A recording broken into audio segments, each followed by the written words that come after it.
Thoth's journey to the Netherworld. Ladies and gentlemen, Rex Bear Leak Project, how the heck are you? I'm about to share with you an ancient Sumerian tablet discovered, uncovered, and translated via Oxford University. And, want to give links in the video description box. Credit to where credit is due. The project members here, great job translating this, as well as the story, Ninshida's journey to the Netherworld. Now, what's fascinating is I've shared with you previous podcasts on Inanna's journey to the Netherworld, and Enki is the one that helps bring her back. And Enlil says, no, once you go there, you can't come back because of the powers you obtain. So, in this description of Ninshida's journey to the Netherworld, it doesn't get as detailed.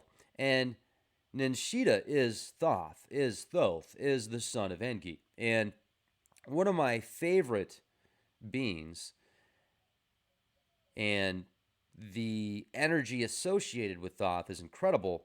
So I want to go ahead and share this with you now. And also, I want to give a huge shout out, ladies and gentlemen, to Noble Gold Investments. If you have an IRA or a 401k, and if you've seen some huge swings in the stock market, if you think it's time to diversify, if you want to move that into precious metals or some of it into gold and silver, check out Noble Gold Investments. And if anything, get the free books. They're offering free books to Leak Project listeners. Definitely check them out. Let them know Leak Project sent you. Okay, quick shameless plug. That was less than 45 seconds. Ninshida's journey to the Netherworld. Are you ready, ladies and gentlemen? Arise and get on board. Arise. We are about to set sail. Arise and get on board. Woe, weep for the bright daylight as the barge is steered away. I am a young man. Let me not be covered against my wishes by a cabin, as if with a blanket, stretching out a hand to the barge, to the young man being steered away on the barge, stretching out a hand to my young man, Damu. Lord Ninshida being taken away on the barge, stretching out a hand to Icteron of the bright visage, being taken away to the barge, stretching out a hand to Allah.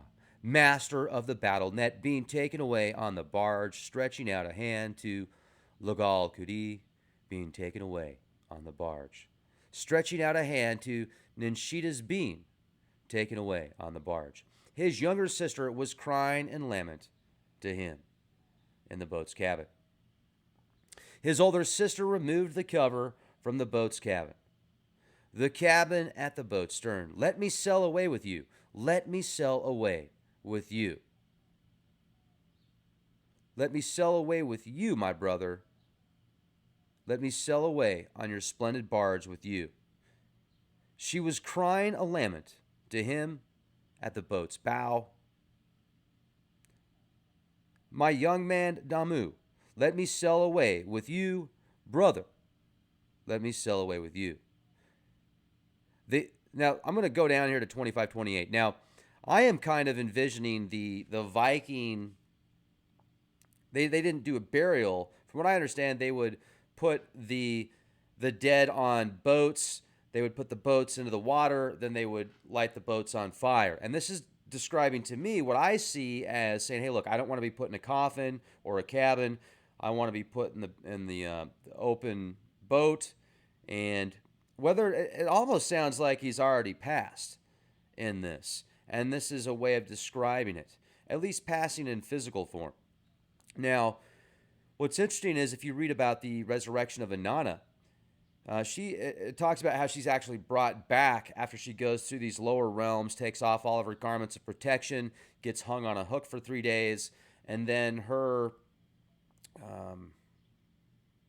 protege talks Enki into getting her to come back to life. She does, and then she has to give up Dumazid to the demons for her resurrection.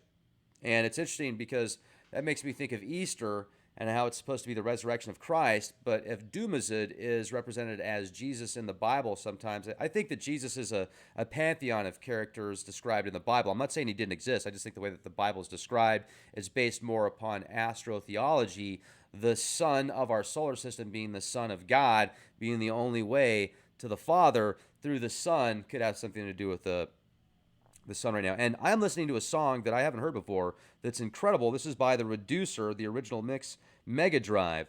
198XAD. Hello. Da-na-na-na-na-na-na-na-na. It's really good. And it's going perfect with this right now. So, the river of the Netherworld produces. No, wait, I was going to go up here to the evil demon. Now let's talk about the evil demon. The evil demon who was in their midst called out to Lagal Kisuna, Nin Shida. Look at your sister. Having looked at his sister, Lugal Kisuna, so he's still alive because he's looking at his sister, said to her, he sells with me. He sells with me. Why should you sell? So he's talking to his sister saying, hey, you're not coming with me. The great demon is going with me here. And then, this is where it gets interesting. Lady, the demon sells with me. Why should you sell? The thresher sells with me. Why should you sell? The man who has bound my hands sells with me. Why should you sell? The man who has tied my arms sells with me. The river of the Netherworld produces no water. No water is drunk from it. The filth of the Netherworld produces no grain. No flour is eaten. The sheep of the Netherworld produce no wool. No cloth is woven from it. Why should you sell? As for me, even if my mother digs as if for a canal, I shall not be able to drink from the water meant for me. The waters of springtime will not be poured for me, as they are for the tamarisks. I shall not sit in the shade intended for me. The dates I should bear like a date palm with no reveal. Their beauty for me I am filled, threshed by my demon. You would scream at it. He would put manacles on my hands. You would scream at it. He would put a neck stock on my neck. You would scream at it. Amma Salama, Ninshida's sister, said to Ninshida, the ill-intentioned demon may accept something. There should be a limit to it for you. My brother, your demon may accept something. There should be a limit to it for you. Now that's said over and over and over, and how he's beloved. And then it goes on to say, the evil demon who was in their midst, the clever demon, that great demon who was in their midst, calling out for the man, to the man at the boat's bow, and to the man at the boat's stern. Don't let the mooring stake be pulled out, so that she may come on board to her brother, that this lady may come on board the barge. So this demon's trying to convince her to go on the board, or on the barge as well, with Thoth, to go to the Netherworld. He's like, oh, let her on, man. I got something for her. So when she gets on the boat with Thoth, when Thoth's sister gets on boat as well, a cry approached the heavens. A cry approached the heavens, a cry approached the earth. That great demon set up an enveloping cry before him on the river Urim, which is the moon god. At my cry to the heavens, lock your houses, city, lock your houses, shrine Urim, lock your houses, against your Lord who has left the Japar, lock your houses. So that's said over and over. Then it goes on to say, a holy scepter, a holy robe of office, a holy crown, a lapis lazuli scepter. He to the empty river, the rejoicing river.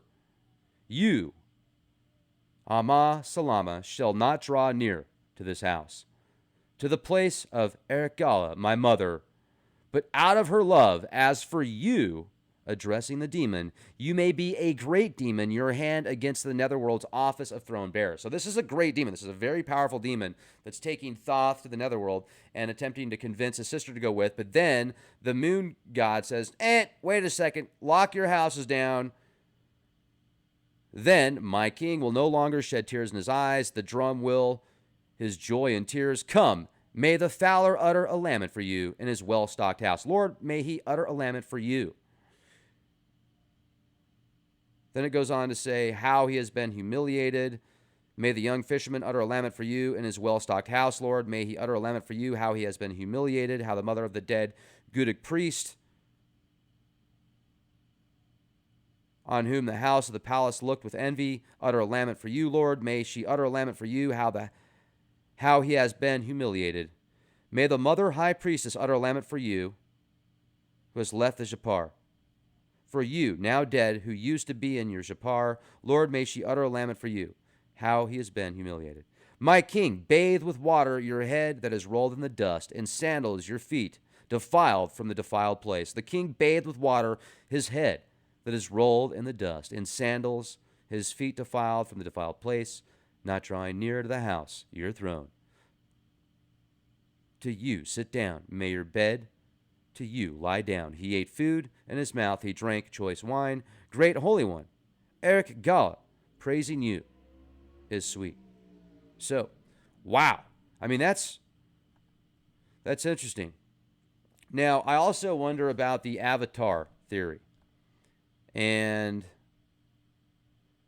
remember, Eric Gala is Inanna's elder sister. Eric Gala is Inanna's elder sister, which is interesting.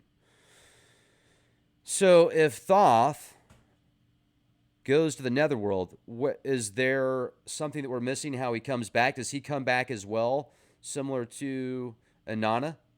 And what type of powers would you get coming back from the Netherworld? Like, I think of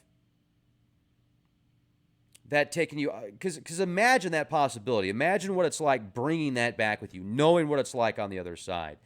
You probably would be, you know how some of these mutants are depicted in the X-Men, these incredible beings that have superpowers. You would probably have superpowers. You'd probably be like Superman. And I wonder if Superman is going to have more powers now that he has resurrected, like if he's even more powerful than he was before.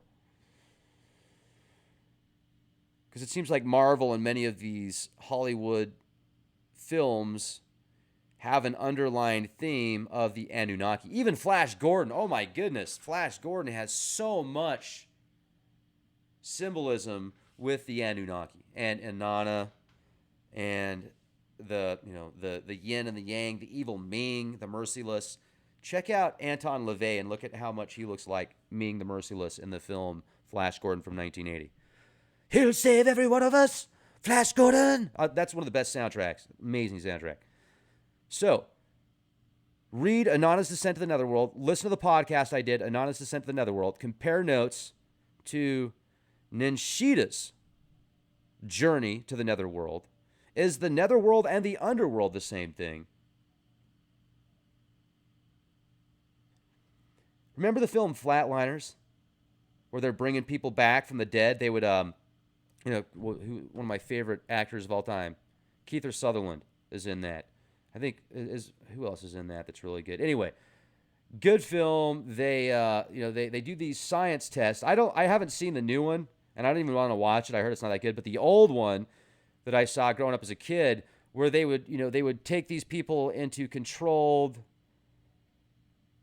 environments where they would be officially dead, and then they would bring them back alive, and they all saw these different things that were connected to their lives.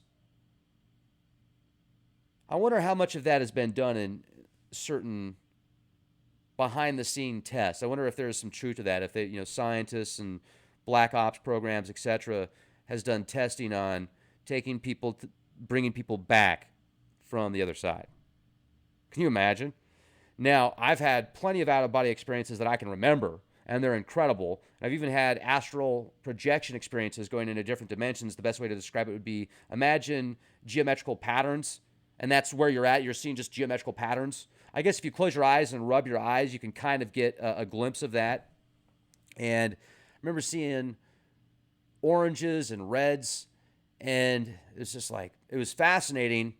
But I wonder how many different, I'm sure it's infinite, but for most people, when they shift from this level of consciousness to the next, outside of this physical body, they leave this physical body. What would you bring back with you if you're in this like nexus, if you're in this nexus point or this purgatory type area? I guess would be a way to kind of describe it. Not necessarily purgatory as the Catholics say it, just as as many Catholics believe purgatory to be, but that in a sense of a place of in between. The in between. Question everything. Why not? It's exciting. Be excellent to each other because it's the right thing to do. Be the change you want to see. Support our sponsors. Support yourself while doing so. Noble Gold Investments. Also, you can diversify your 401 or IRA into Bitcoin. So if you want to put some into precious metals and put some into the electronic gold, what's looked at as electronic gold and silver now, Bitcoin and Litecoin.